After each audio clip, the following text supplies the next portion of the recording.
ஓம் ஸ்ரீ அன்னை வாராகி தாயே போற்றி. அனைவருக்கும் வணக்கம். இந்த ஆடியோவில் 27 நட்சத்திரங்களை பற்றி பார்க்க போகிறோம். அதற்கு முன்னால் இந்த நட்சத்திரங்களுக்கான ஒரு லிஸ்ட்டு உங்களுக்கு ஒரு படமாக காமிச்சிருக்கோம். அதில் நட்சத்திரங்கள், அதற்கு நேராக அந்த நட்சத்திரத்தோட அதிபதி யார். இப்போ இதுக்கு முன்னால் ஆடியோவில் 9 கிரகங்கள் சொல்லியிருந்தோம். இந்த 27 நட்சத்திரங்களுக்கும் அந்த 9 கிரகங்கள் தான் வருவாங்க. ஒவ்வொரு கிரகத்துக்கும் 3 நட்சத்திரம் இருக்கும். இதை நீங்கள் எதுவுமே குழம்பிக்க வேணாம். இப்போ எப்படி சொல்லியிருக்கோமோ அப்படியே எழுதிக்கிங்க. போக போக நீங்களே நிறைய விஷயங்கள் தெரிஞ்சுக்கிங்க. அதில் அந்த லிஸ்ட்டில் இருக்கபடி அப்படியே எழுதுங்க. நானும் ஒரு வேர்டாக சொல்லிடுறேன். முதல் நட்சத்திரம் அஸ்வினி. அஸ்வினின்னு எழுதுவாங்க, அசுபதின்னு எழுதுவாங்க, எப்படி வேணாலும் எழுதிக்கிங்க. அதன் அதிபதி பார்த்தீங்கன்னா கேது.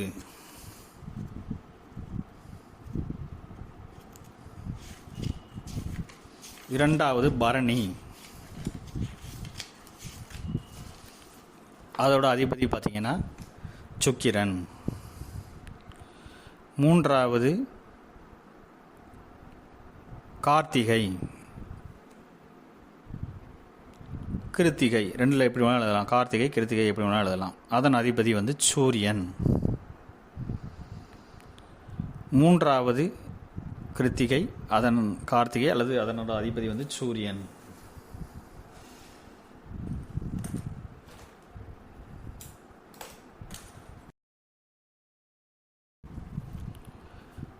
நான்காவது நட்சத்திரம் ரோஹிணி. அதனுடைய அதிபதி சந்திரன். ஐந்தாவது நட்சத்திரம் மிருகசீரிடம், மிருகசீர்ஷம் அப்படின்னு சொல்லுவாங்க, மிருகசீரிடம் சொல்லுவாங்க, எப்படி வேணாலும் எழுதிக்கங்க. அதனுடைய அதிபதி செவ்வாய்.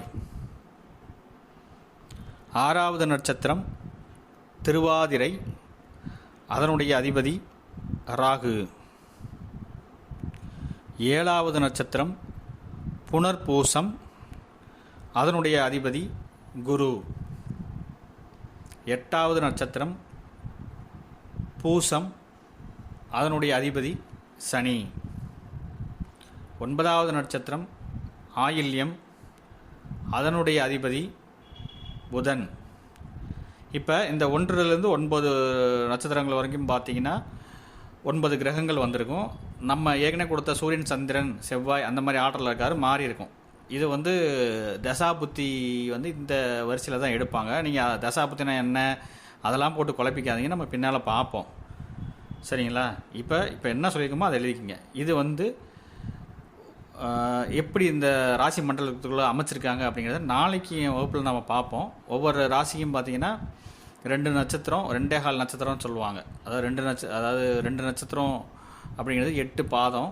அதாவது ஒவ்வொரு நட்சத்திரக்கும் 4 பாதம் இருக்குது. அப்போ 9 பாதங்கள் ஒரு ராசியில் விழுகும். அதெல்லாம் நீங்கள் இப்போ குழப்பிக்க வேணாம், நாளைக்கு வகுப்பில் பார்ப்போம். சரிங்களா?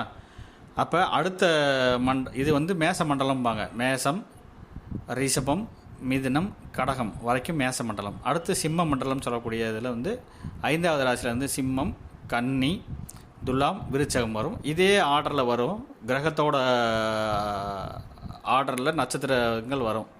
ஆனால் நட்சத்திரங்களோட பேர் மாறும், தன்மைகள் மாறும். அதெல்லாம் பின்னால் பார்ப்போம். முதல் நட்சத்திரம் இப்போ 10வது நட்சத்திரம் பார்க்க போகிறோம். மகம். இதனுடைய அதிபதி கேது. 11வது நட்சத்திரம் பூரம். அதனுடைய அதிபதி சுக்கிரன். 12வது நட்சத்திரம் உத்திரம். அதனுடைய அதிபதி சூரியன்.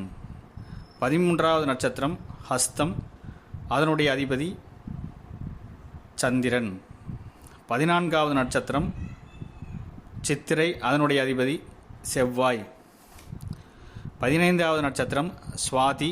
அதனுடைய அதிபதி ராகு. 16வது நட்சத்திரம் விசாகம். அதனுடைய அதிபதி குரு. 17வது நட்சத்திரம் அனுசம். அதனுடைய அதிபதி சனி. 18வது நட்சத்திரம் கேட்டை. அதனுடைய அதிபதி புதன். இப்போ பார்த்தீங்கன்னா மேலே நம்ம சொன்ன 1 to 9 கேது, சுக்கிரன், சூரியன், சந்திரன், செவ்வாய், ராகு, குரு, சனி, புதன் அப்படி வந்துச்சுலாம் அதே மாதிரியே வரும். ஆனால் நட்சத்திரங்களோட பேர் மட்டும் வேறு. இது சிம்ம மண்டலம். அடுத்து தனுசு மண்டலத்துக்கு பார்க்க போகிறோம். அது 19வது நட்சத்திரத்துலேருந்து ஸ்டார்ட் ஆகும். எழுதிக்கிங்க. 19வது நட்சத்திரம் மூலம். மூல நட்சத்திரத்தை பற்றி நிறையா பேர் ஜோதிடமே தெரியாதவங்க கூட கேள்விப்பட்டிருப்பாங்க. அந்த மாதிரி விஷயங்கள்லாம் பெருசாலாம் ஒன்றும் கிடையாது, பயப்பட தேவையில்லை. மூலம் அப்படிங்கிறது கேது, மூலத்தோட அதிபதி கேது பகவான், கேது. 20வது நட்சத்திரம் பூராடம், அதனுடைய அதிபதி சுக்கிரன்.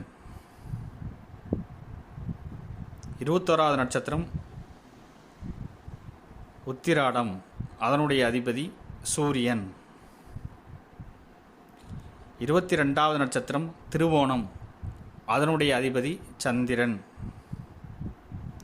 23வது நட்சத்திரம் அவிட்டம், அதனுடைய அதிபதி செவ்வாய்.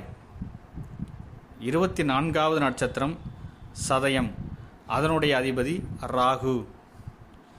25வது நட்சத்திரம் பூரட்டாதி, அதனுடைய அதிபதி குரு. 26வது நட்சத்திரம் உத்திரட்டாதி, அதனுடைய அதிபதி சனி.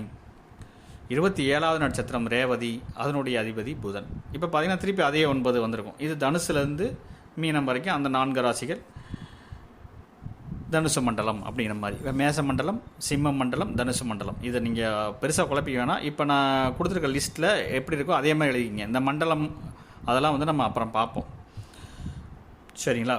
மீண்டும் நாளைய வகுப்பில் சந்திப்போம். அனைவருக்கும் நன்றிகளும் வாழ்த்துக்களும்.